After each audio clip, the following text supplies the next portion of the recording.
বাংলাদেশ সরকারের প্রার্থী জননেতা মির্জা ফখরুল ইসলাম আলমগীর সাহেব এসে উপস্থিত হয়ে গেছেন। আপনারা বসে পড়ুন।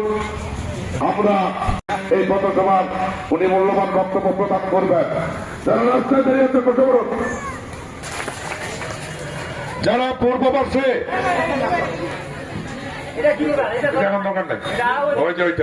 পূর্ববর্ষে যারা রাস্তায় দাঁড়িয়ে আছেন দয়া করে আপনারা পিছনে বসে, ডান সাইডে আছেন দয়া করে আমাদের জন্য কি করবেন জিজ্ঞেস করা উচিত ছিল না? করেননি যে মায়েরা জিজ্ঞাসা করিল আমি যদি আল্লাহর হুকুমে আপনাদের সকলের ভোটে নির্বাচিত হই, সবার আগে আমি মা বোনদের নিরাপত্তা দেওয়ার ব্যবস্থা করব। আমি আমার সনাতনী মায়ের বোনদের নিরাপত্তা দেওয়ার চেষ্টা করব। আর আমার এই এলাকার ঠাকুর এলাকার আমি জানি যে সবচেয়ে বড় সমস্যা হচ্ছে কৃষি ছাড়া আমাদের আয়ের আর কোনো উৎস নাই। এই কৃষিটা যেন ঠিক মতো করতে পারে, আপনার সারটা যেন ঠিক মতো পায়, খোলা বাজারে পায়, ঠিক দামে পায়, বীজ যেন ঠিক মতো পায়, পানি যেন ঠিক মতো পায়, তার ব্যবস্থা আমি নিশ্চিত করব। ইতিমধ্যে বন্ধ আছে, বন্ধের টিউবওয়েল আছে, চলেছে না?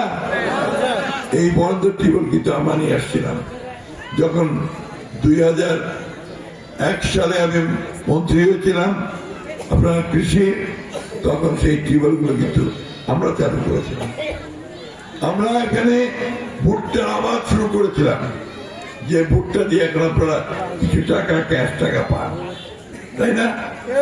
আমরা তখন কিছু রাস্তাঘাট যেটা বললো স্কুল টিস্কুল আমরা করেছিলাম। এখন আমরা রাস্তাঘাট উন্নয়ন করবো। আপনাদের এই জামালপুর ইউনিয়নের ভগৎগাজী থেকে বলিয়ার যে রাস্তা, এটা ইনশাআল্লাহ পাকা করা হবে সমাধান। আমরা ছেলেমেয়েরা যেন কাজ কাম করতে পারে, তার জন্য আমরা কৃষিভিত্তিক শিল্প তৈরি করব। আমাদের এই ঠাকুর অঞ্চলে ইপিজেড আমরা তৈরি করার চেষ্টা করব, যাতে করে আমরা কলকাতা। আর আপনাদের এই এলাকার অনেক দিনের দাবি আছে, বিশ্ববিদ্যালয়ে একটা মেডিকেল কলেজ, আর আপনাদের একটা দাবি আছে কি বিমানবন্দর চালু করতে হবে, তাই না? ইনশাআল্লাহ এই বিমানবন্দরটা আমরা প্রথম বছরে চালু করার চেষ্টা করব। প্রিয় বন্ধুরা, আমি ব্যক্তিগত ভাবে মনে করি যে একটা এলাকার উন্নয়ন সবসময় নির্ভর করে ওই এলাকাতে মানুষের কাজের উপরে।